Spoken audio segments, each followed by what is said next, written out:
So for our trig pre-calc semester review, like we kind of talked about in class, I will do every single problem. Every single problem will be on here, but you can review however you want. If you want to go skip around to find some problems that you are more concerned with than others, that's fine. If you just want to listen from beginning to end and work along with me, writing stuff on your unit circle page, pausing and writing this down or trying to do it by yourself, that is just fine. And so as we kind of go along, I'll give you some tips and maybe things that, oh yeah, this would be something good to write down if you don't remember, different things like that.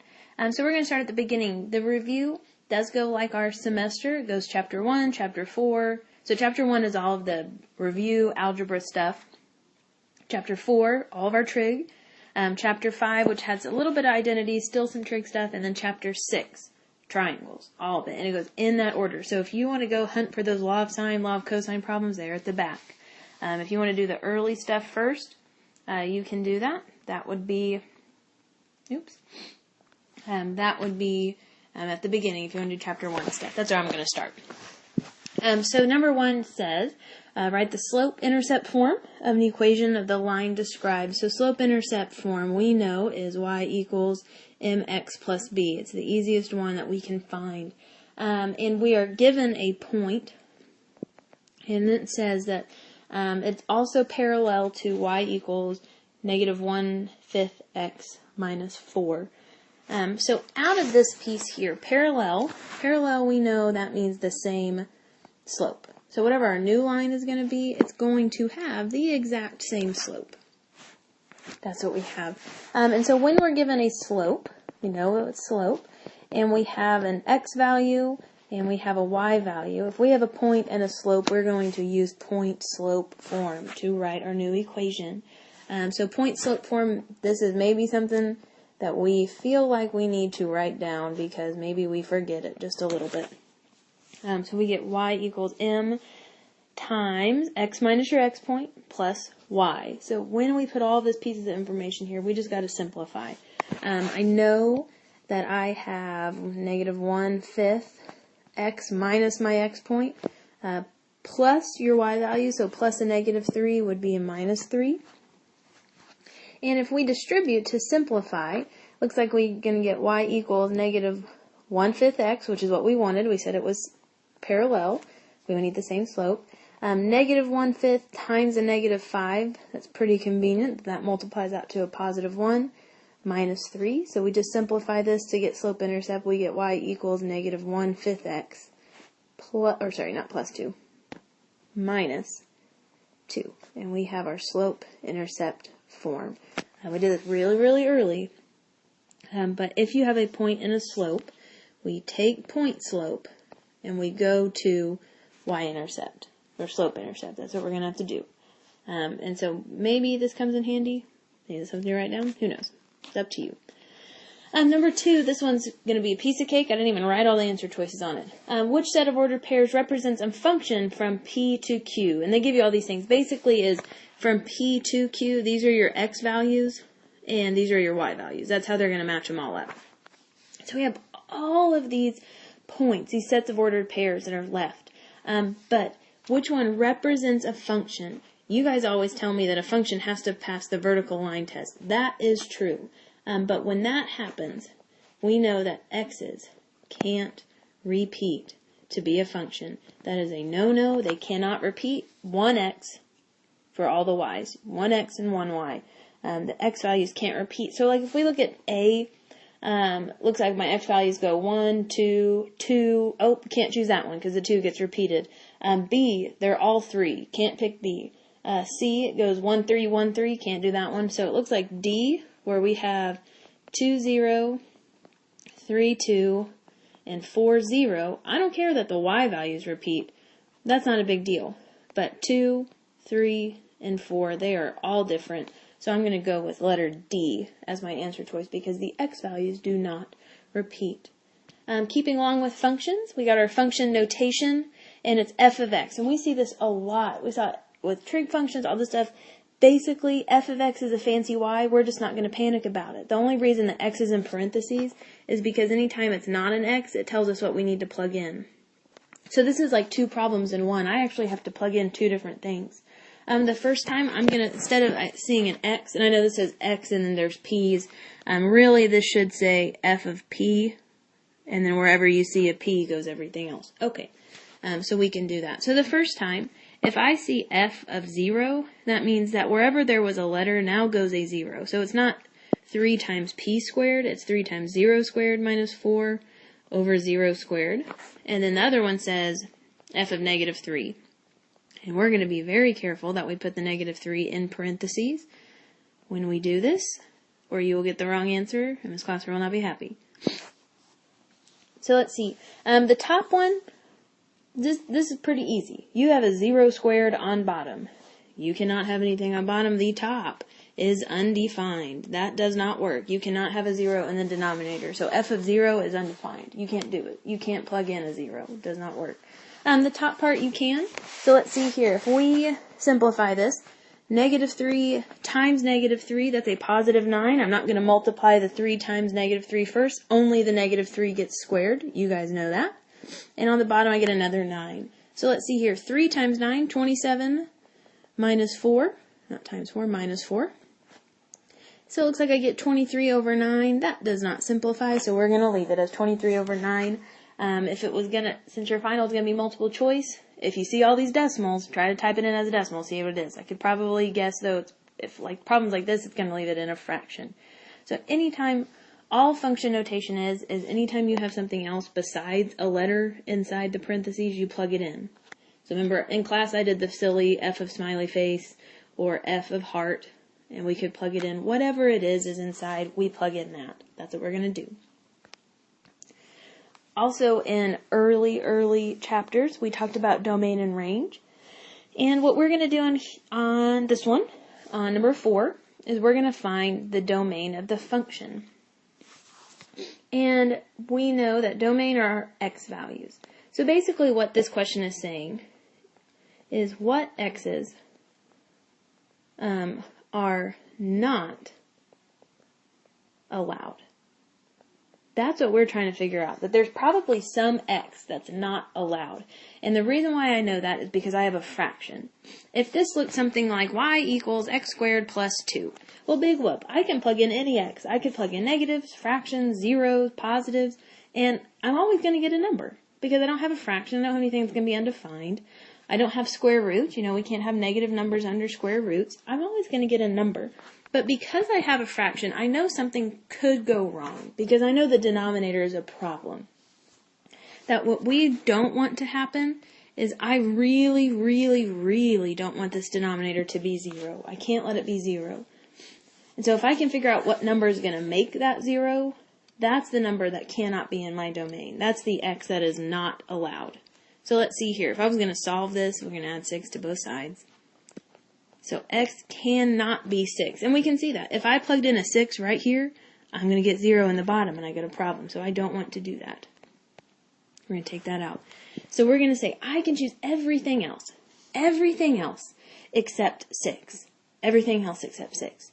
And so if we look at our answer choices, I see one that looks like this. Negative infinity until the 6, and then 6 up to negative infinity. And because these are parentheses, it's leaving out the 6. It's saying everything up until the 6, but you can't actually pick the 6. Picking the 6 would be the square bracket. Remember we talked about that? But since we're not, since it just gives us parentheses, I know it's saying everything except the 6. Negative 6 is fine. B, it says from negative infinity to positive infinity. I know that's not okay. D is too small. D constricts it too much. I could pick a lot of numbers. The only thing I can't pick is that 6. That 6 needs to be left out. So this is what option A. That's what we need to choose. Another thing we talked a lot about was transformations. And we first did it with parabolas, square roots, cubics, absolute values. We did a lot with those. And then we changed it to trig functions. So we're going to talk about the transformations. Transformations, this is usually something like up, down, left or right, flipped. Those are the things that we're going to look for. And so it says, use the parent graph f of x's square root to determine the transformations that occur in g of x. This is what it started with. But I know that 3 things have happened because this has been added, this -5 has been added, and this +3 has been added. And so we need to state every single thing that has occurred with this new function.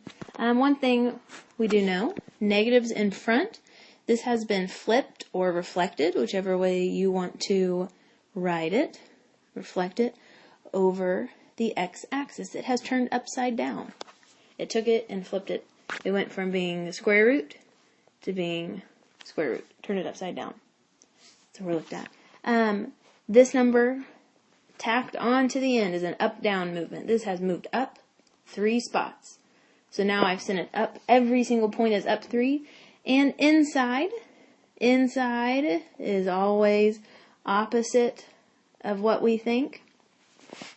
It's always a left-right movement, and it's opposite of what you think. So it looks like I went -5, so that would be to the left 5. But I really went positive. I went to the right 5. So I have flipped over the x-axis. I have gone right 5, and I moved up 3. So maybe you can write numbers on the end go up, down. Numbers inside are opposite, and they're left, right. Numbers on the outside, they get flipped up and down, or if it's negative, it gets flipped over. If there was a 2 in front, we would call that a vertical stretch. Remember, because we pulled it up, it's kind of like an amplitude change. I change the amplitude, I make it stretch it up, stretch it down. Those are the things that we could write on your unit circle page if you needed any extra tips. 6 I took a picture of, and I wrote a few things on it, so maybe this kind of helps us out. And we have this crazy picture, and it says, determine the intervals where my function is increasing, decreasing, and constant. And the thing about this function, we know you're going to get silly, weird, crazy functions, is that it has a gap in the middle. There's nothing in the middle. So I don't have to write an interval for anything that happens because something stops. And when we're talking about increasing, decreasing, and constant, I want this on someone's unit circle page, preferably every single person that is taking trig pre-calc. We are talking about x values. We read everything left to right. So we need to be talking about x values. I do not care about y values. I know that x values, I'm coming from here all the way to here, and then it stops, something happens. That interval would be -infinity to -2. And then it stops. There's nothing, there's nothing, there's nothing. I pick up here from 2, and I go out forever and forever and forever to infinity. Those are my x values. I know this line goes down. I don't care about y values. I'm going x direction. I'm going as far right and as far left as we possibly do. We read everything left to right. And so we need to decide, okay, what is happening with these? Well, if I come left to right, this line is traveling up and up and up until this little spot right here. Well, that means that line is increasing. I'm going up and up and up and up and up and up and up and stop, and it stops. And then there's a gap, and then there's nothing. And then from 2 to infinity, then the line says, well, we're going to turn around and head south. Now we're tired of increasing, we're going to decrease now. And so it has decreased, not 2 to -infinity, 2 to +infinity, because I'm talking about x values. You got to think, your mind has to think differently. Yes, the line is going down. It is decreasing on the x intervals, because I'm going left to right. That's where it's going to increase from. So this looks like it's decreasing from 2 to infinity, increasing from -infinity to -2. That's going to be option C. Be very, very careful because C is very, very close to B. B, they just switched their words increasing and decreasing, so be very, very careful. Again, number 7, I just wrote in the stuff in on my picture. I'm talking about x values, so I know something happens here, something happens here. Excuse me. And the x values, my x intervals, this looks like something happened from -infinity until that -5, and then kind of stays kind of boring from -5 to 2, and then from 2 on out, remember we're reading left to right always, 2 on out to +infinity, going to do something else. Those are my intervals. Write the intervals first, then write the letters over the top that go with it. The middle one's easy. That's constant. Nothing happens in there. It's a straight line. That line is a straight line. That is a constant function. So let's see, it's constant on -5 to +2. Well, looky there. Every single one of our answer choices has that. We got to choose something different. We got to choose another piece to help us out. It looks like this piece, it's going to head up. So it's going to be increasing on this second interval. So increasing from 2 to +infinity. If we just took it right there, that means we're going to have option C again.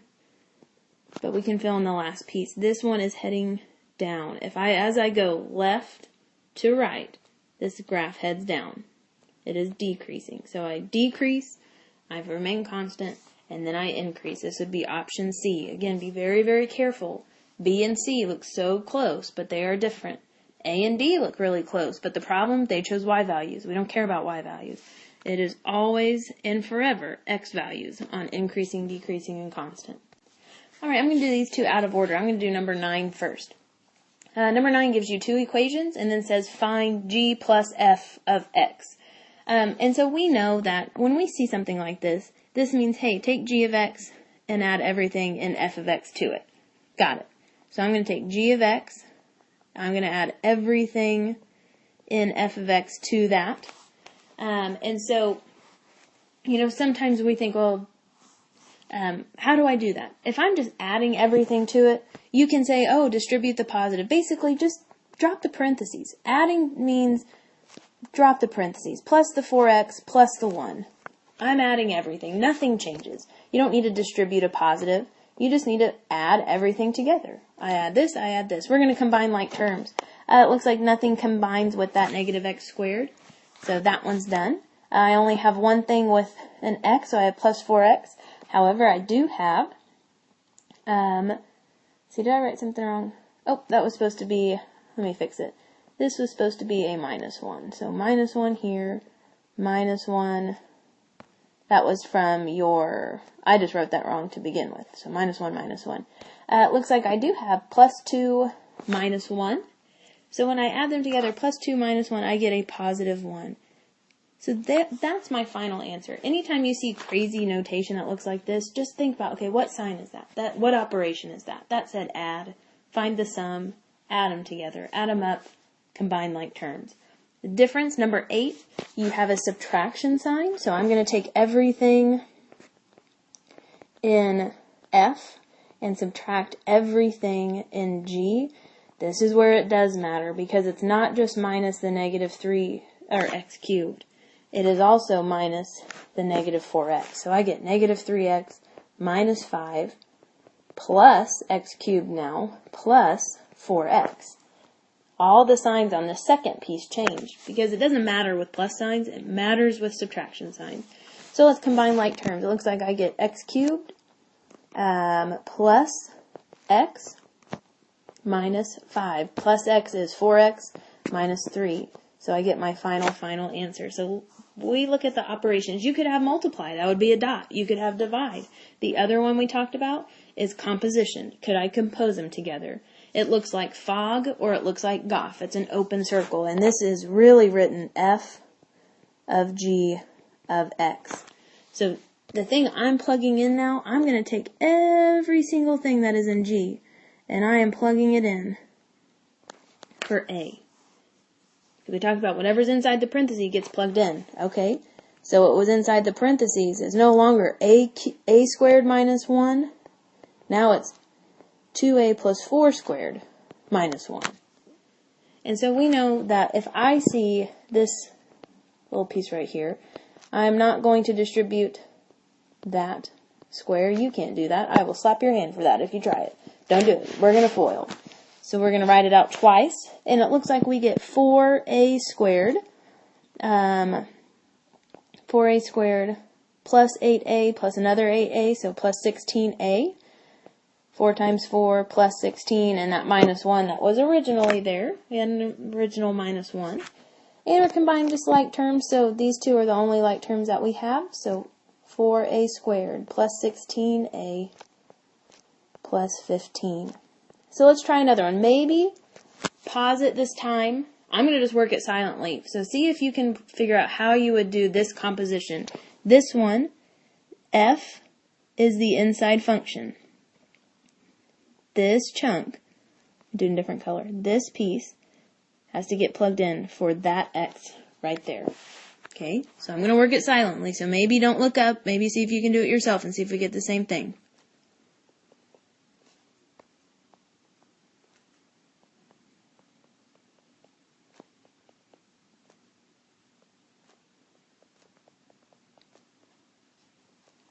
Alright, this one should be easier. No foiling. It's not foiling this time, it's just distributing a 4. Instead of 4x plus 3, it's 4 times 4x plus 2 plus 3. So we should get 16x plus 11. Alright, 12 and 13 definitely have something you're going to want to write on your unit circle. We're going to find an inverse. Find an inverse. There were 2 rules. Always and forever. The first rule, switch x and y. You may remember the last rule now. Switch x and y. Rule 2, solve for y. Always, always, always. Switch x and y and solve for y. I know you have f of x and g of x. Those are fancy y. So if you want to, alright, change it. It's not going to be a big deal. So we get swap x and y. Literally, I'm changing their spots. This becomes the x. This one becomes the y. And I got to get y by itself. The first thing I'm going to do is add that 5/3 to the other side. Move it over. Okay, I could divide by 1/3. We could divide by 1/3, but dividing by a fraction is really like multiplying by its reciprocal. And so I'm going to do that instead, because now I have a 3 on top, 3 on bottom. Those all go away. I have y. And it's 3 times each piece. So 3x plus, well, looky there, a 3 on top and a 3 on bottom, just 5. And so my inverse, you may see it as just y, you may see it as y with a little -1. It's just a notation, but would be 3x plus 5. Okay, on 13, don't let it scare you just because it has a cube root. We know how to undo all this stuff. So the first thing, if you want to throw in a y, that's great. I'm going to switch x and y. I got to switch them. Alright, and to get the y by itself, I have to undo this cube root. And we know that squares undo square roots undo squares. So to undo a cube root, I need to cube both sides. Now I get x cubed equals, this whole root is gone, -y plus 2. And let's see here. I don't really want to deal with the -y, so I'm going to cheat and move the y over so I get a positive y. And then move the x back over. So I get -x cubed plus 2. This one goes perfectly along with C. They just wrote it this way. They wrote 2 minus -x cubed. It's the same thing. So let's see, 13 is C, and 12 should be B, if we match all of the answers up to which ones they're supposed to be. So definitely inverses. Switch x and y, solve for y. That is something I would be doing. You know how to solve for y. You know how to undo everything. But the rules, sometimes we forget, oh yeah, that's what I'm supposed to do. Alright, now if you flip to that next page, this is where the bombardment of trig problems come in. They look like a lot. The work is very small. Very, very small.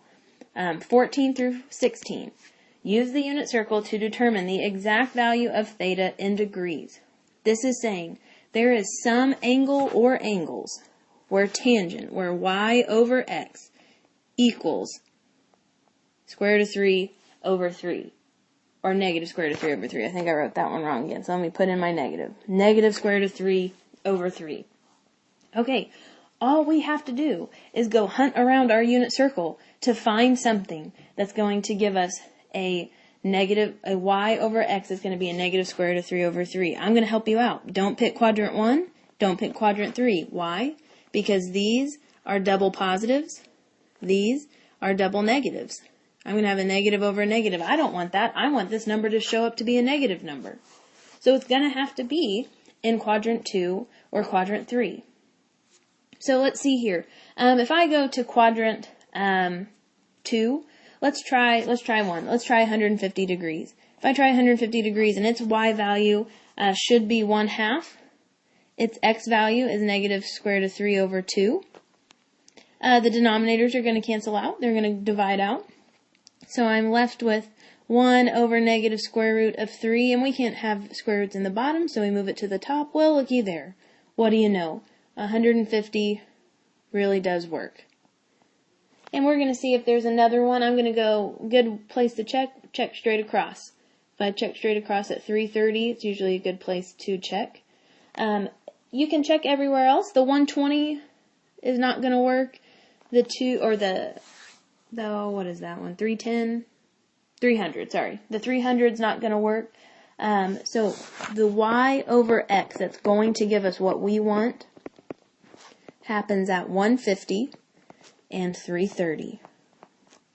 We check our unit circle, and once you find one, always see if the one across from it works. See if that one works. Either the one across from it or the one straight above or below. Those usually help. These other two are a piece of cake, though. Cosine and sine. I know in my unit circle that cosine is x and sine is y. So I'm looking for where in the world is an x value. Just an x value by itself, a negative 1. There is one spot and one spot only, and that is 180 degrees. It is the only spot that has an x is negative 1. It's the only thing. It's my only answer. Sine, where it would be a positive square root of 3 over 2. That happens in 2 spots. If I'm looking around, I know that it can't be down here because all of these y's are negative. It has to be positive, so not quadrant 3 or 4. But it could happen at 60 degrees, and it could happen straight across from it, looky there, at 120 degrees. Then I get 2 values where the y value is positive square root of 3 over 2. Remember, your unit circle is already there. And on our paper somewhere, we probably have that tangent is y over x, sine is y, cosine is x. It really is just knowing how to use your unit circle and using the coordinates to find this x value or this y over x. Or if it was cotangent, not y over x, but x over y. If it was secant, not x, but 1 over x. All the different things that we could find. We could take the reciprocals. We could do that. Just knowing how we use our unit circle. Alrighty, and our last 2 problems of this video are going to be which quadrant do these angles end up in? Let's do the degrees ones first. We seem to be more comfortable with degrees.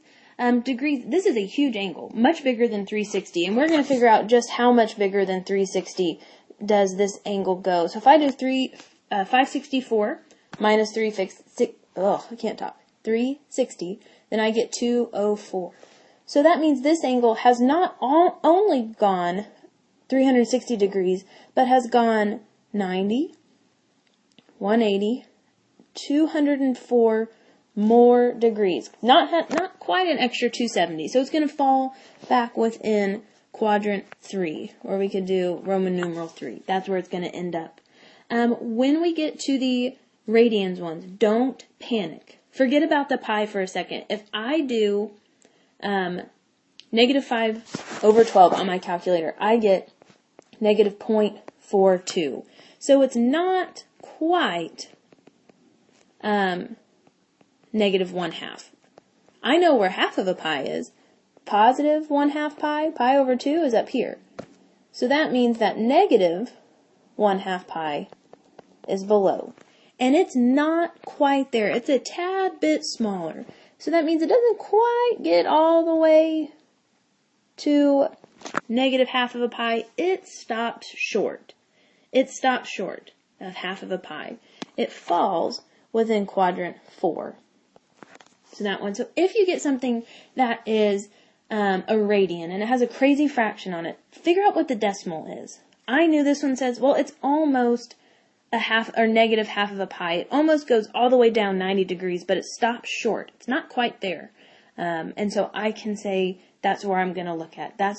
I'm going to follow what I know where negative 1/2 a pi is, and I know it's going to stop short of that. I'm going to use the decimals instead of the crazy fractions to help us out.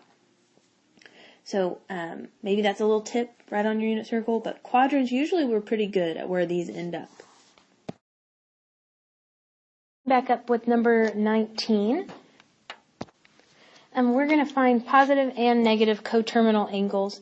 All coterminal angle means is they start and stop at the same place. And there was a way that we found that. It was always plus or minus 360 degrees, or plus or minus 2 pi if we're in radians, but it looks like both of these are in degrees. So if we do number 20, if I want a positive coterminal angle, one thing that could be easy to do if I add 360 to the 15, because then I'm going to go, 15 degrees is really teeny tiny, but if I want a coterminal angle, I say, okay, well, I'm going to go 360 plus that 15, and now I'm back at the same spot. And so that would be 375. If I want a negative one, just go in the opposite direction. We want negative 345. So there's positives and negatives. You could keep finding them. You could keep adding or subtracting to get positives and negatives, but we have to just make sure that our answers are in the multiple choice problems, since your final will be multiple choice. The same thing with negative 435 degrees. There's going to be one slight little problem with this one, though, and I think you see it, or you'll see it in a second. If we take negative 435 and add 360 to it, we get negative 75, which is a problem because that's still a negative 1. And if I subtract 360 from this, if I go negative 435 and then minus 360 more, I get negative 795. So both of these are still negatives. I need to get a positive number. So what I'm going to do is I'm just going to keep adding 360s. What if I add one more, then I'm definitely in the positive area. Let me erase this over here. If I add two 360s, then finally I get into the positive numbers. So it could have been these two, you could have done this one and this one, either combination. You just need one positive and one negative. So if you add 360 and it's not positive yet, add another one. You have to keep adding and subtracting until you get one of each. All right, converting back and forth, 21 and 22. It just depends on which form you're wanting, what you multiply by. We either multiply by pi over 180 or 180 over pi. And it has to do with what you're trying to get. 21, I'm trying to get it into radians, so I'm going to multiply. I need a pi to show up, so I need a pi to be up top. I need it to be up top. 22, I'm trying to get rid of radians and put it into degrees, so I'm going to move the pi to the bottom, because then I'm going to get the pi's to divide out. There's going to be one on top and one on bottom. So let's see. If I multiply 21 by pi over 180, then I get, 195 pi over 180. But I'm going to simplify pi, or simplify the fraction on my unit. Oh my goodness, I can't talk today. I'm going to simplify the fraction using my calculator. I'm going to enter in how we would do it. We'd get 195 divided by 180, and then we're going to do math frac. We're going to simplify that fraction on our calculators. Leave out the pi, because the pi is going to screw it up, but just simplify the fraction, and we get 13 pi over 12 as our answer. So 195 degrees is really 13 pi over 12. That's what it's going to look like. On 22, if we're going to try to get it into degrees, I want to get it out of radians, I have to put the pi on bottom so they divide out. Because now I just need to do 49 times 180 over 18. And if I enter that in, if you put it on your calculator, top part's got to be in parentheses because you have two pieces, then I'm going to get 490 degrees. I have my final answers. So maybe these conversions we write on our unit circle to help. Pi's on top if you want radians, pi's on bottom if you want to divide out the radians. Okay, 23 and 24, probably the easiest two on the whole review. They're just legitimately calculator problems, but the biggest thing that's not on your review is you need to be in the correct mode. This is where it does matter. All of our triangle problems are all degree mode because we had degrees given to us. And this is different here. 23, it says tangent of negative 171 degrees. That is a degree mode problem. But 24 has 26 pi over 9. That is definitely not. And I'm going to have to switch it back to a radian mode to get this answer. Round it to 4 decimal places, we just type it in. So really, if I do type in tangent of negative 171, if it's in degree mode, I get 4 decimal places, 1584. Here's my answer. A little bit different from 24. If you notice your calculator, you do not have a cosecant. I don't have a cosecant. So I'm going to have to enter it in with its reciprocal function. I know that cosecant is 1 over sine. So I can enter in 1 over sine of 26 pi over 9. And on the calculator, it would really just look like 1 divided by sine of 26 pi over 9. Put it in. I need 2 decimal places. I need 4 decimal places, so I get 2.9238. That's that one. If you get something that's like a cosecant, we know from this cosecant goes to sine, secant goes to cosine, and cotangent goes to tangent. So you can always enter in the reciprocal instead. All right, so let's not panic when we see 25 through 30. Yes, you're going to have to find some type of trig function, but all of these are grouped together. You have 6 because you have 1 of each trig function. On your test, you won't have 1 of each. I can definitely take off some of these, but we're going to at least try to find each one on our review. And here's the thing. Use the point to find the value of the indicated trig function. So we're trying to figure out, okay, cosine or sine. Here's the deal, though. None of the points are on my unit circle. None of them are. So I can't just say, oh, cosine is x. There it is. No, I can't do that. Or sine is y. Oops, that's not y. There it is. I can't do that. I have to use my other identities that I have on the back of my unit circle page. I have to find r. I have to find that radius. So this is where we always did x squared plus y squared equals r squared. And we know r squared is always r is always positive. And we need to find this piece in order to do it because cosine is actually x over r. Sine is actually y over r when I'm not on my unit circle. Cotangent is still x over y. Tangent is still y over x.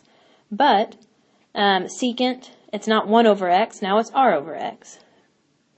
Cosecant is not 1 over y. Now it's r over y. And we have to be able to find those. We have to find r. And the reason why I know I have to do that is because I am not on my unit circle. This is farther off.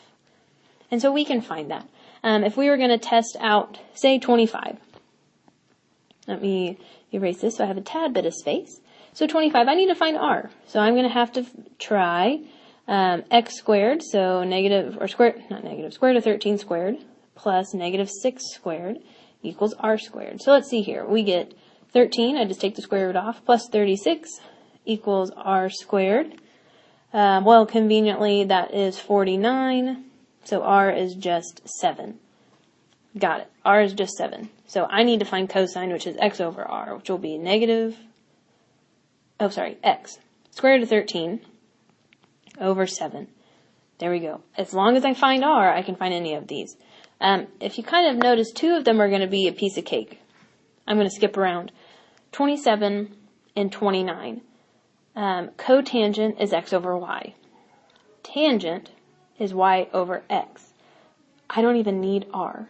If you want to find it, if you want to test to see if you're really good, it should be 6 for 27 and the square root of 410 for 29. And I'm sure that reduces somehow, but this is ridiculous because the only thing we really need to do is say this is x over y. I have square root of 11 over 5 and y over x, negative 7 over negative 19, which gives me positive 7/19.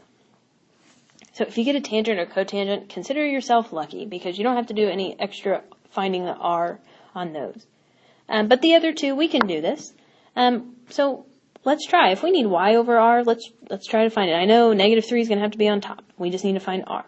So if we have 4 squared plus negative 3 squared equals r squared, we can find that. It looks like I'm going to get 16 plus 9. If I take the square root of that, I get r equals 5. So I get negative 3 over 5. That's a 3, 4, 5 triangle. Let's try secant. Try to find r by yourself. See if you can get r by yourself. See if our answers will match up. So maybe pause the video, try to work it, see if you can get it to match up.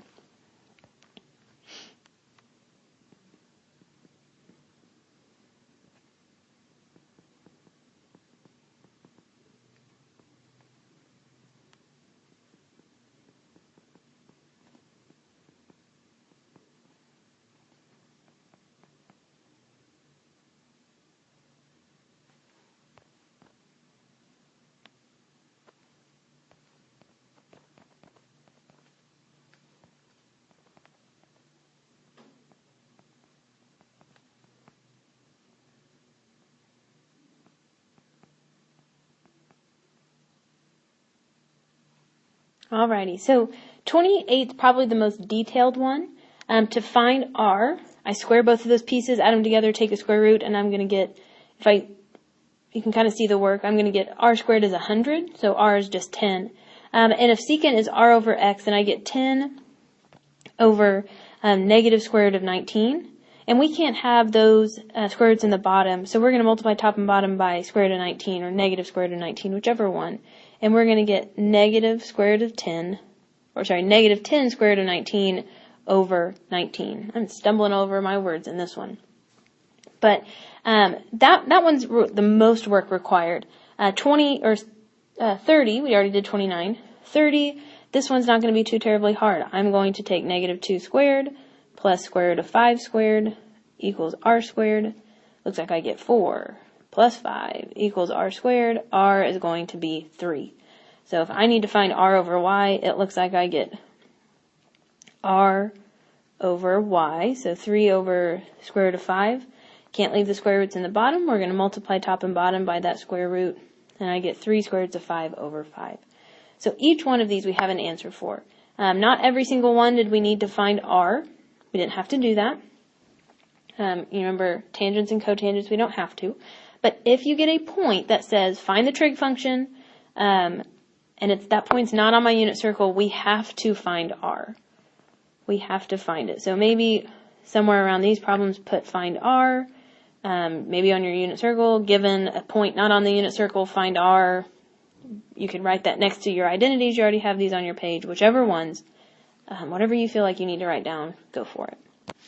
Okay, 31 and 32. Probably when we took tests over these were the most missed problems of the semester. And it's not because they're super, super hard. It's because of our second piece. It's after the and. This is the part that messes us up. But we know what to do. We know what to do. This one, given all this stuff, find tangent.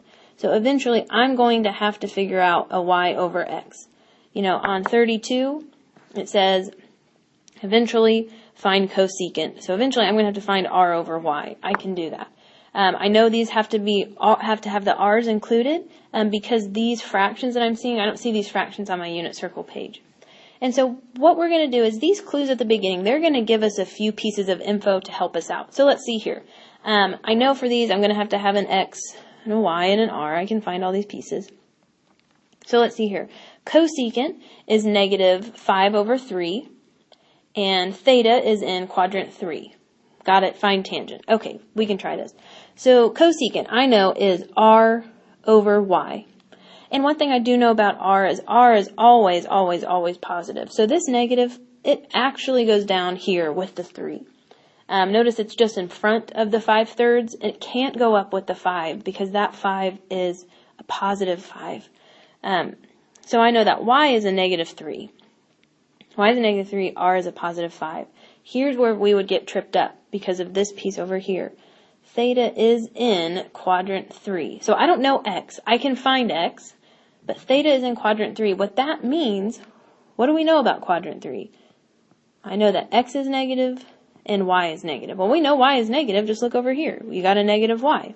But we have to figure out x. And when I do, I know it's going to be a negative value when I find it. So we can find x. We're trying to figure out x squared plus y squared. Put that negative in parentheses. Equals r squared. So I get x squared plus 9 equals 25. Oh my goodness, I'm pretty sure this is a 3, 4, 5 triangle. So I get x equals 4. And I'm going to put a negative in front of it. I know it has to be a negative 4. It says theta is in quadrant 3. Look at that second piece. Now the problem's really easy because we're over here now. If tangent is y over x, then tangent's going to be negative 3 over negative 4. Tangent is 3/4, positive 3/4. I get double negatives. I'm in that quadrant. So it's not that the problems are super hard. We just have to remember to look at all of the pieces. Same thing with 32. Let's see here. Find cosecant when cosine is 7 over 25 and sine is less than 0. This means sine is negative. That's what we have to do. Make sure we don't get those backwards on our test. So let's see, if we're trying to find x, y, and r, I know I need all these pieces. Cosine is x over r. Alrighty, x over r, we can do that. If I know r is always positive, r has to be 25, and that means x is going to be 7, and it would have to be a positive 7 for that whole fraction to be positive. It's got to be a positive 7. So one thing I'm trying to find, I don't know why, but the variable, but I do know because of this second piece, pay attention to it. I'm going to be obnoxious about that second piece. It is negative. It's less than 0. So we're going to have to figure out what this y value is. So I get x squared. I do know x, sorry. I'm looking for y squared. X squared is 7 squared plus y squared, I don't know what it is, equals 25 squared. So let's see, that's 49 plus y squared equals 625. If we subtract off the 49, we're going to get y squared equals 576. And if we take the square root, y is 24. But because of this piece right here, we're going to make it negative. That has to be a negative 24. Now I have my pieces. If I go back over here, it says you got to find cosecant. Cosecant is r over y. So I'm going to have 25 over negative 24. There's my answer. Moral of the story for these two problems, do not ignore this second piece. It's going to tell you something about positives or negatives in your problem. So we got both of those pieces. X, Y's, and R's still on these because I'm not on my unit circle. And the last two for this video, we're trying to do in equal kind of spacing chunks. We're just finding amplitude and period for each function. And maybe these are some some formulas you're going to write down somewhere in your unit circle page. Amplitude is the absolute value of A. A is the number that's in front. And then period is 2 pi over b. And I'm going to there was another one. Pi over b was for tangents and cotangents, but we're not going to use this one. Notice that we just have sine and cosine. So we don't need to worry about any crazy period formulas. And so the two numbers I need A, I need the number that's in very, very front, and I need B, the number that's in front of the theta, in front of the x.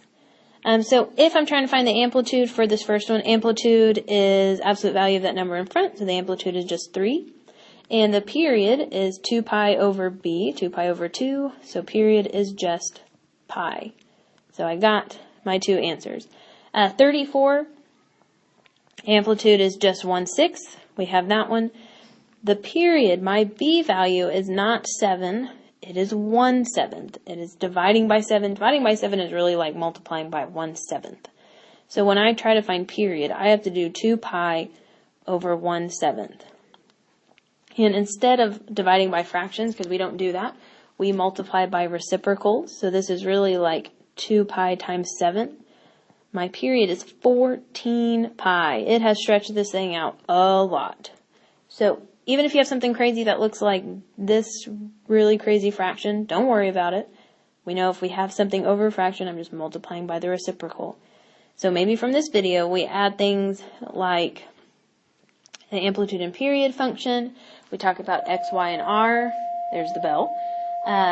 Or other things that came from our trig sections. We just have a few more problems left. We're going to get started on our graphs in the next video. Final video, or what should be our final video, starts with our graphs. Notice that these are all the squiggly functions. These are all, or the wavy functions. These are all sine and cosine graphs. And I have put the picture of the graph on here, and then we will kind of narrow down some answer choices. Here's where a lot of our tips will come in, maybe for our unit circle page.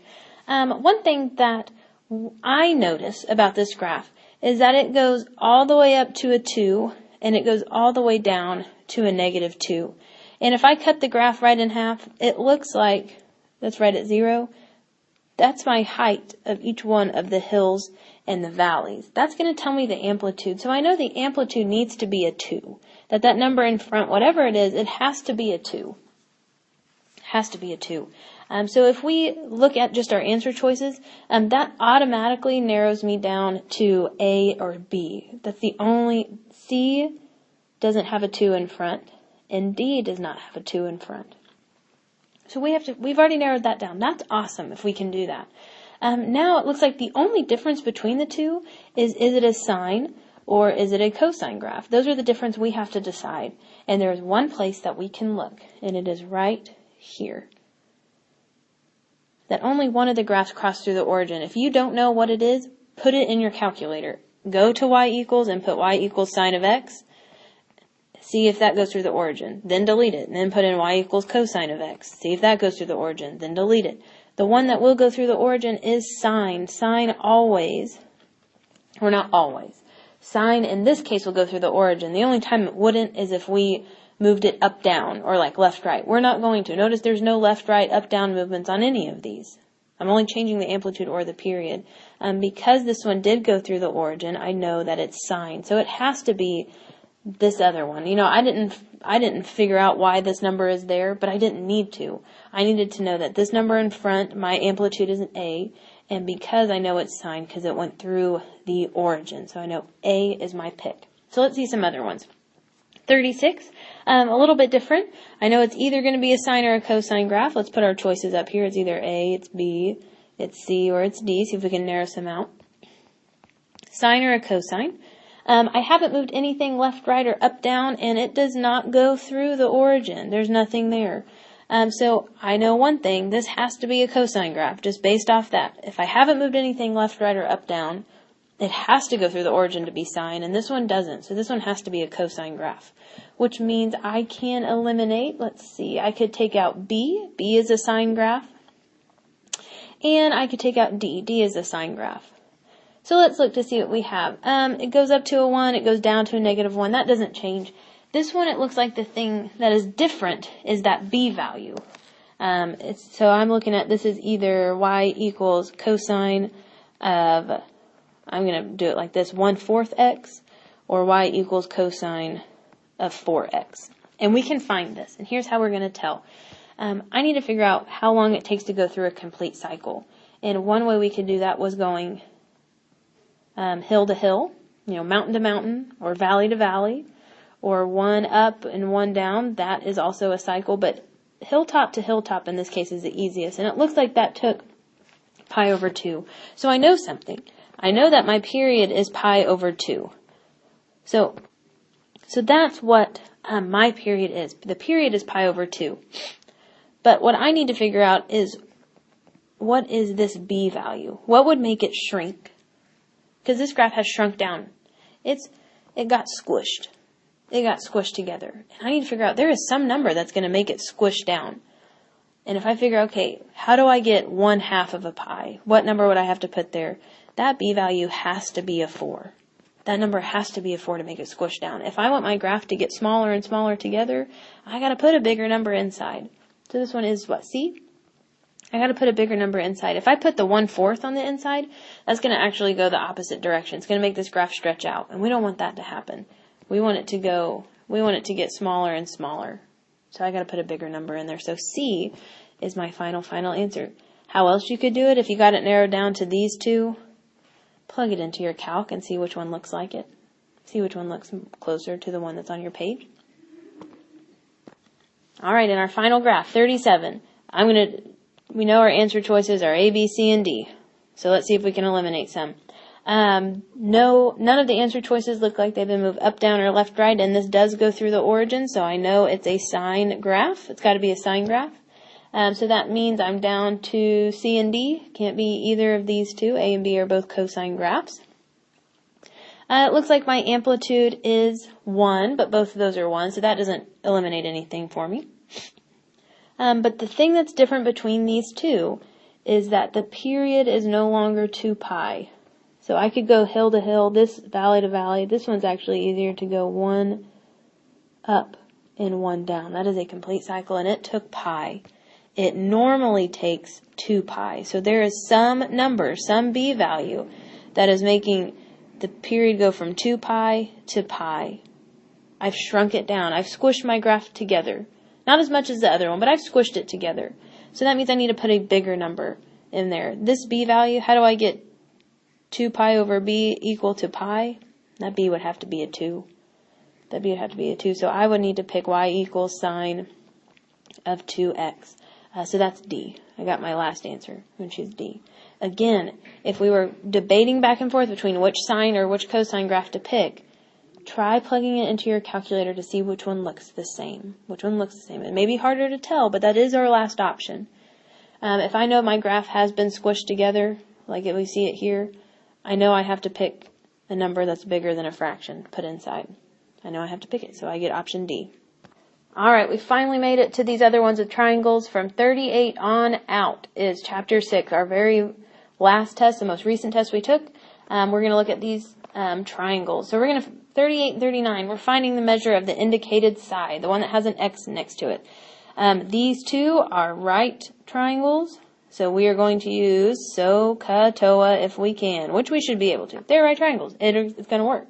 So let's see here. I'm trying to find side X on 38. That is definitely the hypotenuse.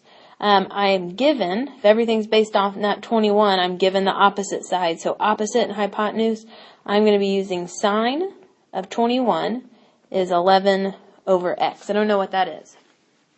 All right. Well, even though the X is the piece on bottom, I still need to get rid of this fraction, so I'm going to multiply by X, both sides. So I get X sine of 21 equals 11. And I need to get the X by itself, so I'm going to divide by sine of 21. So this is gone. So if I input this on my calculator, we are going to definitely be sure we are in degree mode because we are given degrees. If I get 11 divided by sine of 21, then that side, X, is going to be 30.7. It says round to the nearest tenth, so 1 decimal place is fine. If it's multiple choice, you'll know what to round to. Take your answer and see what to go to. Same thing for 39. Let's see. If everything's based off the 59, I do have the hypotenuse, but I have the side right next to it. That's the adjacent side. I don't have the opposite side. So hypotenuse and adjacent, that's going to be cosine. So cosine of 59 is X over 12. X over 12.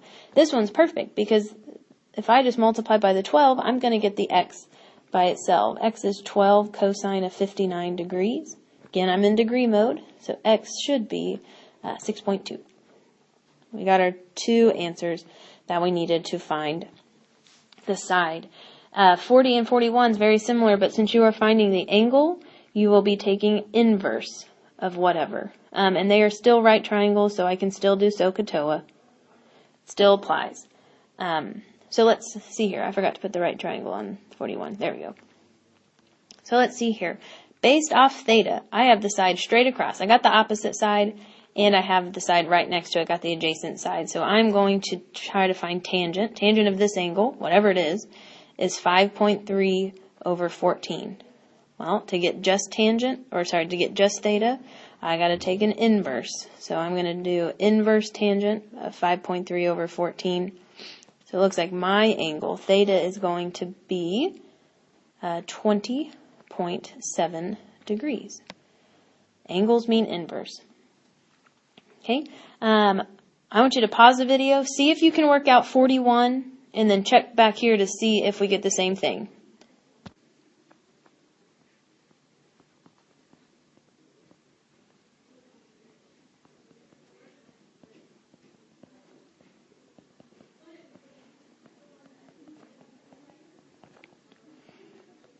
All right, hopefully you paused the video. If not, you kind of saw what I did. We have the adjacent and the hypotenuse, so I'm going to have to do an inverse cosine of 4 over 15, and I get 74.5 degrees. So if you have a right triangle, always use SOHCAHTOA. If you're finding an angle, always find an inverse. If it's not a right triangle, then you're going to have to use law of sines or law of cosines. And it says here, use the law of sines to solve the triangle. We got to find a missing piece. It looks like on this first one, I need to find AC. AC also is baby B. That's this side over here. So I know one fraction in law of cosines I'm going to work. There's the bell again. I'm going to have B over sine of 27. That piece is straight across from each other. But to get the other fraction, I need a side over sine of the angle straight across from it. I cannot do this. Don't write this down. 47, there's the bell again, times sine of 36. They aren't right across from each other. They're next to each other. So I can't do this. I can use the 47, but I need to use the angle that is straight across from it, which we would have to find. You guys are awesome at doing that. 180 minus 27 minus 36. It looks like that angle should be about 117. That's how I'm going to have to set up this problem. I need to use two fractions that I have pieces straight across from each other. That's what I have to do. Oh, and there's my phone. Sorry. So once we know these, we're just going to cross multiply and divide. So it looks like I'm going to get b sine of 117 equals 47 times sine of 27. And I'm going to divide by this piece, sine of 117. So that means this goes away, and I'm going to get b by itself. Looks like we'll probably need to round to, one or two decimal places. It doesn't really matter. So if I do 47 sine of 27, make sure on your calculator you close off that parentheses, divided by sine of 111. I'm going to get x equals 23.95. Looks like inches. You could do 24 inches. If you round it to one decimal place, it would get bumped up. That's what we're going to have to do to find side.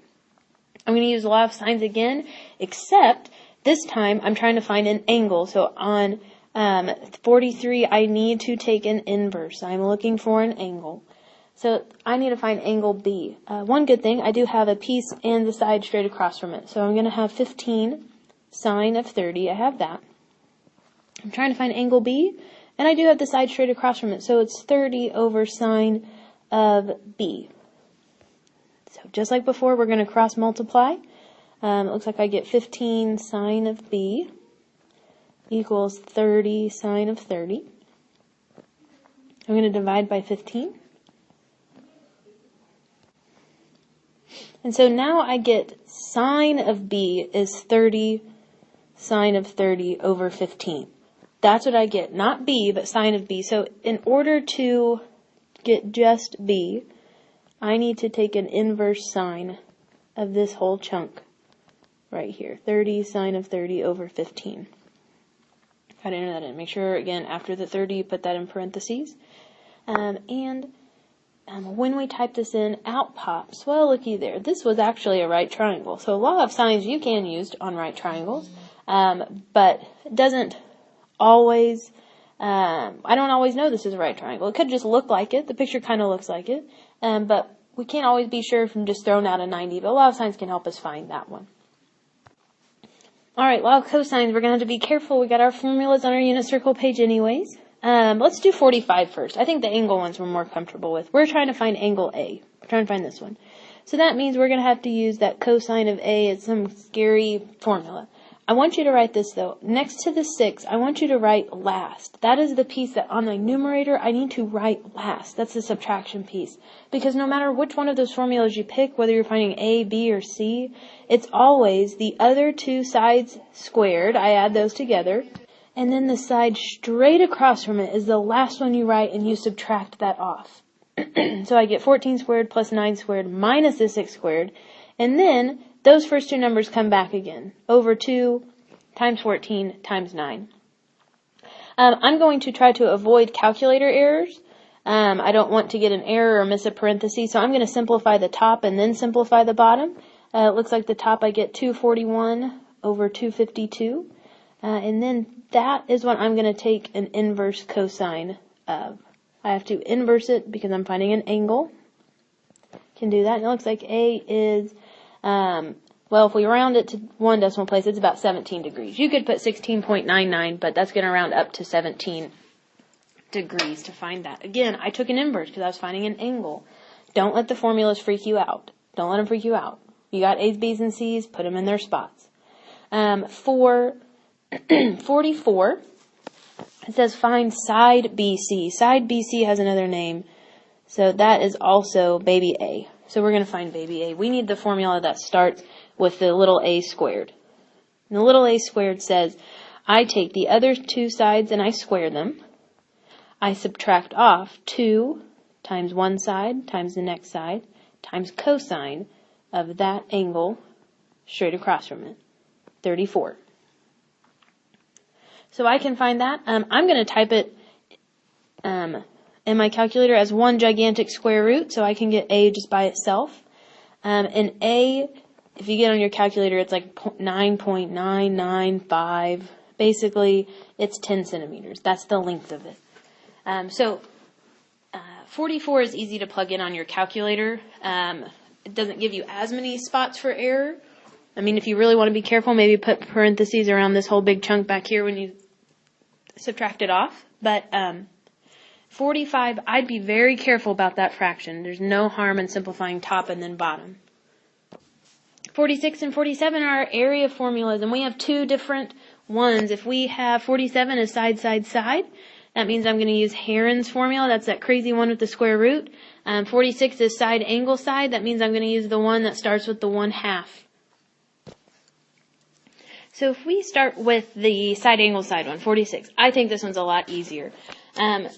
My formula says, the fancy thing, it says 1/2 AB sine of C.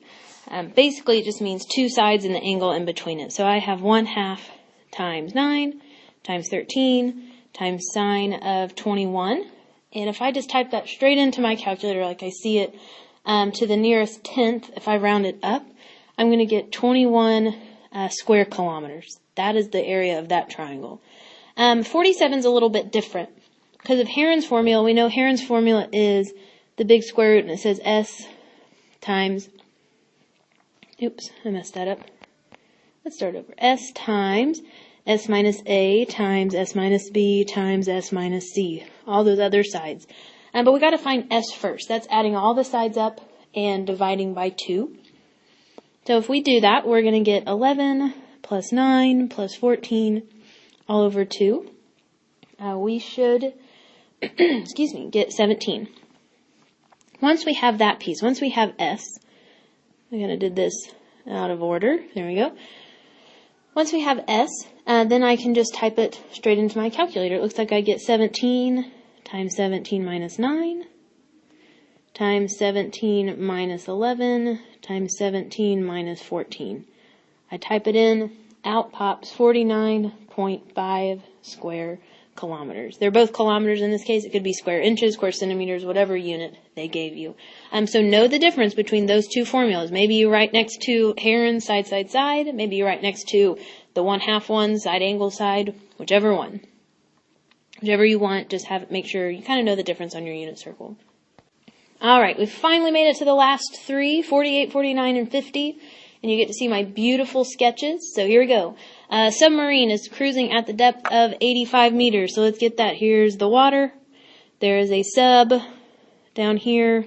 It's beautiful. And it's got the little thing that comes out of the top of it. So we got a sub. Just pretend it's a sub. It's got a little scope that comes out of the top of it. It's cruising at a depth of 85 meters. So it's 85 meters below. It's on a trajectory that's going to pass directly below a ship. So that means the sub's going this way. There's some boat up here that is going to pass right underneath. If theta is the angle of depression from the ship to the sub, and remember, angle of depression has to be attached to ground level. In this case, that's the water. Find the distance from the ship to the sub when theta is 35 degrees. Okay, so I got 35 degrees.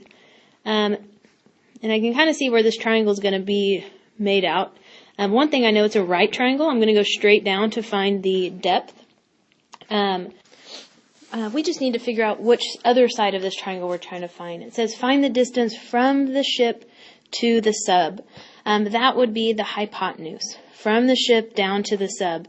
This other side over here, that's from the ship to right over the sub. I don't want that. I want from the ship to the sub. So it looks like based off the 35, I'm trying to find the hypotenuse, but I know the opposite, so I'm going to have to use sine. We got that. Sine of 35 equals 85 over x. I know even though the x is on bottom, that's what I got to multiply both sides by. We can do that to get rid of the fraction. So we're going to divide by the sine of 35. It says to the nearest meter, so we want the nearest whole number. That would be b. X equals 148 meters. That is how far in a straight line from the sub up to the ship it's going to be. A triangular parcel of land has sides 900, 820, and 350 feet. Find the area. So I have side, side, side. This is going to be Heron's formula again. You can draw a triangle if you want. 900, 820, 350, whatever. It doesn't have to be to scale. But basically we just need to figure out, okay, I need to figure out S. S looks like if I do 900 plus 350 plus 820 and divide that by 2, then I get 1035. So I need to plug that into my calculator. It's going to be a crazy square root, but we can do it. 1035 times 1035 minus 900.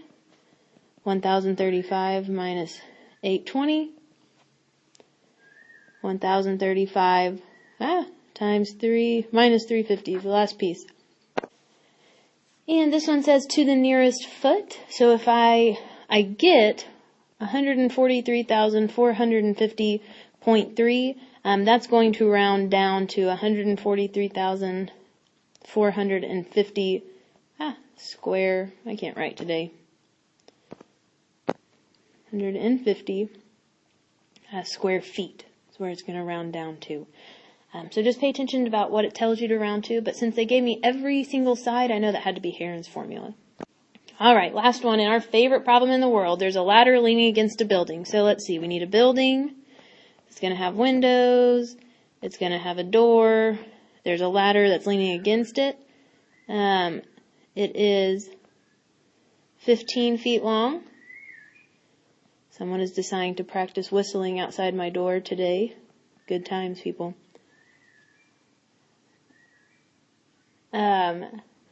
It says the ladder makes an angle of 70 degrees with the ground. So not this angle up here. That is not the ground. Don't do that angle. This angle here is 70 degrees. How high is the ladder? How high above the ground is the top of the ladder? So that means how high above the ground is the top of that ladder? We're trying to find that side of my triangle. It's another right triangle, so I can do SOHCAHTOA. It looks like I'm given the hypotenuse, but I'm looking for the opposite. I'm looking straight across. So I'm going to try sine of 70 degrees is x over 15. All I need to do is multiply both sides by 15. And this one, it looks like all the answer choices are whole numbers. So I get x equals 14.09, which means that's going to round down to 14 feet above the ground. So that is option A. So as we've been working through all of these, if there's any tips that you think maybe I'm going to forget that, or maybe it would be nice to have that down, write it on your unit circle page. If there's any problems you have a question about even after watching the video, ask me. Come during tutorial, come during lunch, ask during class, come after school, ask on Edmodo. You have options. But remember that there's a lot of different things. It does seemingly go in order that we taught it in class, so we can kind of find all the triangle problems together. But really use your time in class working on all these problems and filling out your unit circle page to help you get the best grade possible on your review. You guys will be awesome.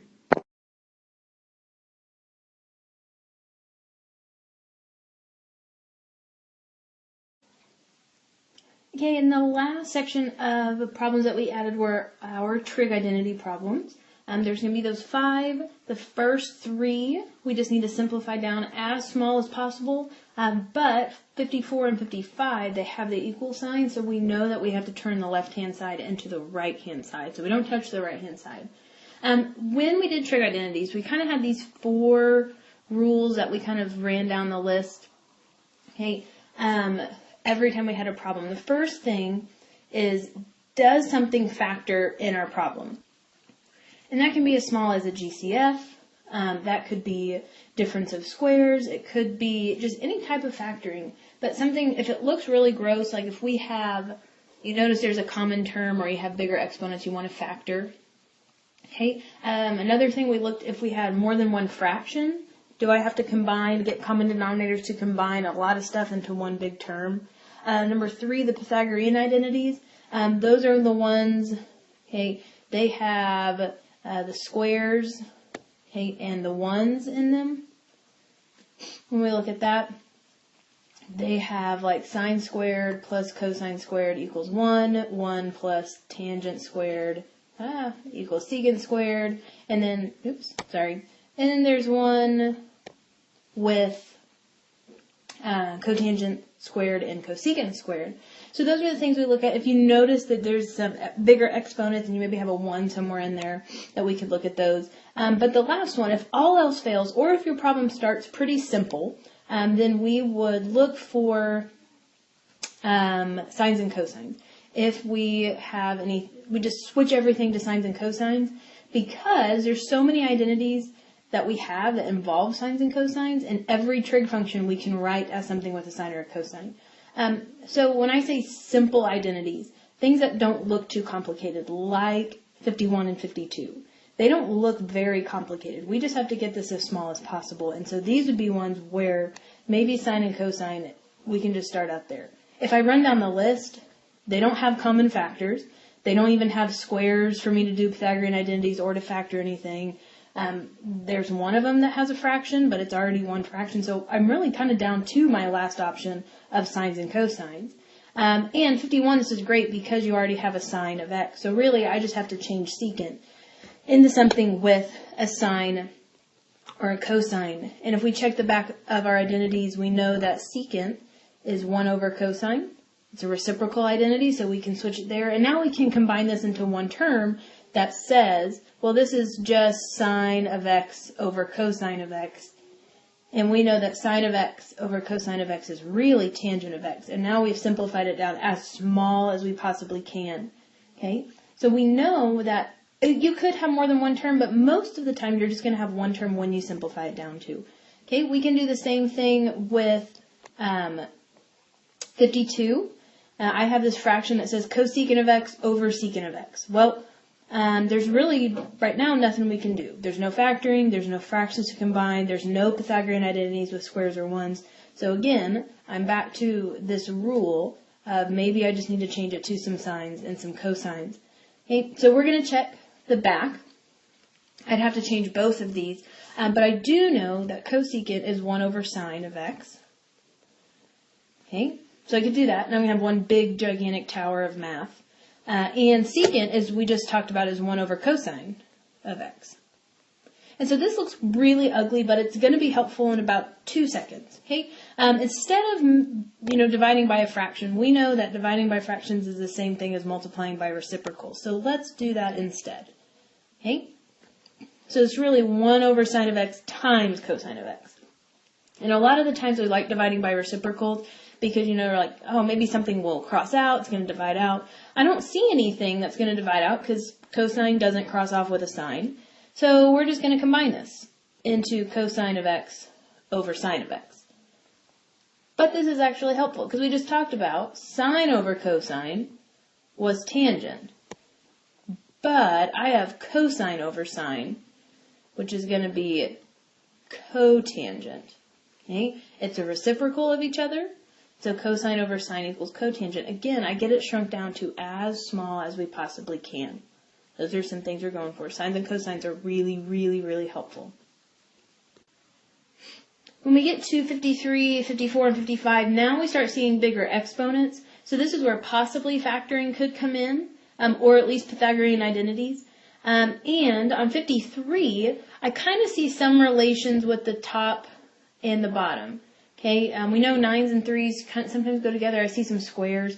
But what I do not want you to do is say, oh, well, there's a sign here and a sign here, and then there's this will cross off. No, you can't do that. Okay, we know in math, for me to say there's a 3 here and a 3 here that I can divide out, this has to have a 3 and this has to have a 3. And they don't. I can't just cross it off of a piece on the top and a piece on the bottom. Okay, I have to be able to cross it out of everything. Okay, but I think maybe I can get the bottom to look similar to this, the numerator to look similar to the denominator if I can factor the top. And I can factor the top because if we notice, sine squared and 9 are both perfect squares. So what I have to do is say, okay, well, I could factor the top part into 2 pieces. Difference of perfect squares, you always can.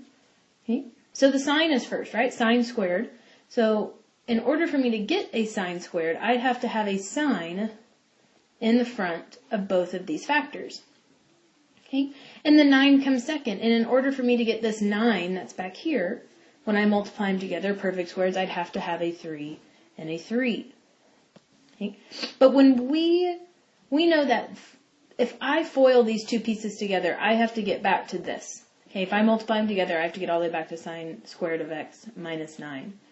And there's no middle term, and for me to not have a middle term on difference of squares, I have to have a plus and a minus. Okay, so they look almost exactly the same, except you have a sine of x plus 3 and a sine of x minus 3. So my denominator stayed the same, sine of x minus 3. Okay, but now I have something on top and bottom that is similar. I have a sine of x minus 3 over a sine of x minus 3. That can go away, and I can be left with sine of x plus 3. It's as simplified as it can be. It's as small as possible. It happens just to be two terms. That's okay. It could be more than one. But it's as small and simplified as we can get it. So on 51, 52, and 53, we shrink it down as much as we can. On 54, okay, and 55, it's a little bit different because I know what the answer is. Surprise, the answer is going to be cosine. I just have to figure out how to do that. Okay? And so we run down our list. Do I factor? Well, it kind of looks like they already took a GCF out, right? It's kind of hanging out on the outside. And so when we get something that looks like that it looks like they already did a GCF, we kind of want to fix the piece that's left over. I'd like to see, excuse me, if I could change maybe this 1 minus sine squared into just one term. Okay, I don't want to break it apart. I don't want to make it lots of different terms. I'd like to make it just one piece. And so it's not really a fraction I can combine, but it does have some squares and some ones, so I'd like to see maybe if I could do a Pythagorean identity. Okay, so we would jump to our page to check out all the identities that had a 1 and a sine squared in it, and we would see this identity right here. It says sine squared plus cosine squared equals 1. I know there's supposed to be x's in there, but we all know they're supposed to be there. Just go with it. Okay, so I don't have this identity exactly in my problem, but I want to see if I can actually move these pieces around over here, either side, to see if I could do that. If I could actually get the 1 minus sine squared to show up over here. Okay, well, the 1's on this side. If I needed to say minus sine squared, then I'm going to minus the sine squared from both sides. Okay, cosine squared is going to stay put. And I get 1 minus sine squared, which is now what I want. This and this match. Okay, so now I can swap out and say, well, instead of putting 1 minus sine squared, I'm going to put what 1 minus sine squared equals. And 1 minus sine squared really equals cosine squared. Okay, right? 1 minus sine squared equals cosine squared. Let's swap it out. All right, so we did help ourselves, right? We took two terms and got it down to 1. Let's try to get smaller. I just need one cosine. I have a secant and a cosine squared. Okay. So when we get here, we've shrunk it down even farther. When we have a lot of sines and a lot of cosines, and we want to get an answer that's in cosine, let's see if we could maybe rewrite this little piece, this secant, as something with a sine or a cosine. Preferably cosine, so I can make them all match. And we can. Okay, we know we've done this at least twice so far, that secant is 1 over cosine of x. But I'm multiplying that by cosine squared of x. Okay? And if we see what we can cross off, I have 1 cosine on bottom, but I have 2 of them on top, so it's kind of like crossing off the exponent. And ta-da! I get cosine of x equals cosine of x. It really does. It's kind of like a proof. You got to show me that the left-hand side really does equal the right-hand side by using all the pieces that we know. Maybe we got to swap something out using Pythagorean identity. Maybe we have to change things to sines and cosines. But we can use all of our tools. All right, and 55, the last question on your review looks really gross. It's actually probably one of the cooler, easier problems that we've done. Okay, we're going to start going down our list of rules. Okay, we know what the answer needs to be, so we just have to make the left-hand side look like that. So let's start at the top. We got to talk about, could we factor anything? Well, it's not looking like difference of perfect squares, but the very first question we always need to ask ourselves is, out of the terms that we have, is there a common factor? And the answer is yes. Both of these terms have a cotangent in that we can factor out as a GCF. So we kind of write it on the outside. Okay, we're going to write that cotangent out here. So I'm left with sine squared of x plus cosine squared of x Okay? And then we got the right-hand side.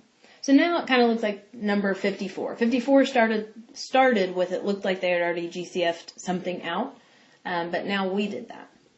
Okay, so again, once we have a piece on the outside, let's see if we can just fix what's left over.